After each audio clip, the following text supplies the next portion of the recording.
ദൈവം തന്നതല്ലാതൊന്നും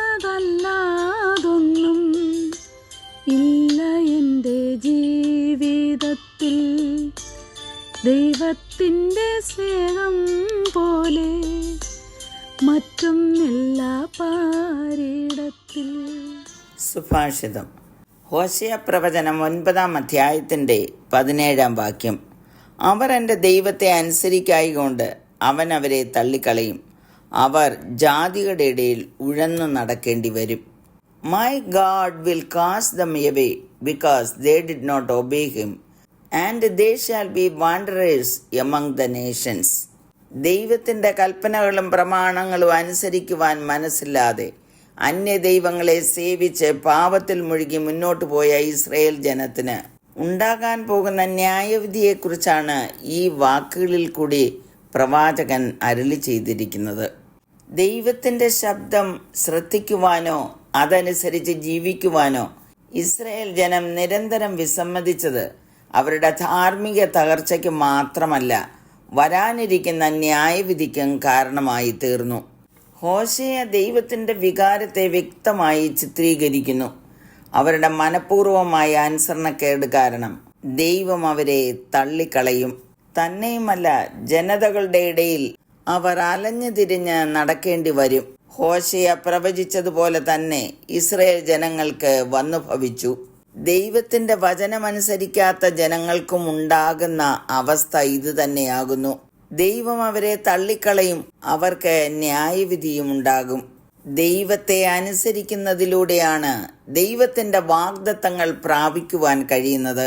സദൃശവാക്യങ്ങൾ 16:20 പറയുന്നത്, തിരുവചനം പ്രമാണിക്കുന്നവൻ നന്മ കണ്ടെത്തും, യഹോവയിൽ ആശ്രയിക്കുന്നവൻ ഭാഗ്യവാൻ.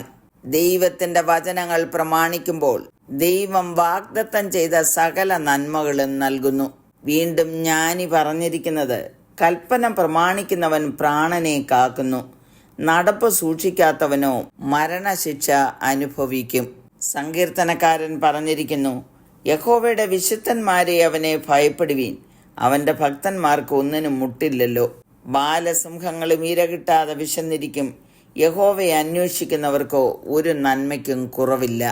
1 യോഹന്നാൻ 3:22 പറഞ്ഞിരിക്കുന്നത്, അവൻ്റെ കൽപ്പനകളെ നാം പ്രമാണിച്ച് അവന് പ്രസാദമുള്ളത് ചെയ്യുന്നത് കൊണ്ട് എന്ത് യാചിച്ചാലും അവങ്കൽ നിന്ന് ലഭിക്കും.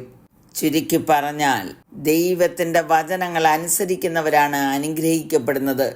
അവർ രക്ഷിക്കപ്പെടും, സംരക്ഷിക്കപ്പെടും, പരിപാലിക്കപ്പെടും. ചോദിക്കുന്നത് ലഭിക്കും, സന്തുഷ്ടരാകും. അവർ ദീർഘകാലം ഒരു നന്മയ്ക്കും കുറവില്ലാതെ ജീവിക്കും. എല്ലാ വാഗ്ദാനങ്ങളുടെയും പിന്നിലെ അടിസ്ഥാനം അനുസരണമാണ്. യാക്കോബ് പറയുന്നത്, എങ്കിലും വചനം കേൾക്ക മാത്രം ചെയ്തുകൊണ്ട് തങ്ങളെ തന്നെ ചതിക്കാതെ അതിനെ ചെയ്യുന്നവരുമായിരിപ്പീൻ. യേശു കർത്താവ് പറഞ്ഞത്, ആകയാൽ എൻ്റെ ഈ വചനങ്ങളെ കേട്ട് ചെയ്യുന്നവനൊക്കെയും പാറമേൽ വീട് പണിത ബുദ്ധിയുള്ള മനുഷ്യനോട് തുല്യനാകുന്നു. ഏതെല്ലാം പ്രതികൂല അവസ്ഥകൾ വന്നാലും വചനം പ്രമാണിക്കുന്നവൻ ഉറച്ചു നിൽക്കുന്നു. ദൈവത്തിൻ്റെ കൽപ്പനകൾ പ്രമാണിക്കുന്നവരെ ഒരു നാളും ദൈവം തള്ളിക്കളകയില്ല. അവരുടെ ജീവിതത്തിൽ അവർ അലഞ്ഞു തിരിഞ്ഞ് ഉഴന്ന് നടക്കുന്നവരുമായി തീരുകയില്ല. ദൈവത്തിൻ്റെ കൽപ്പനകൾ അനുസരിക്കുന്നവരാണ് ദൈവത്തിൻ്റെ മക്കൾ. ആകയാൽ ദൈവം അരുളി ചെയ്ത വചനങ്ങൾ അനുസരിച്ച് ജീവിപ്പാൻ നമ്മെ തന്നെ സമർപ്പിക്കാം, പ്രാർത്ഥിക്കാം. കരുണയുള്ള പിതാവേ, അവിടുത്തെ വചനമനുസരിച്ച് ജീവിക്കുന്നവരെ അവിടുന്ന് ഒരു നാളും തള്ളിക്കളകയില്ലല്ലോ.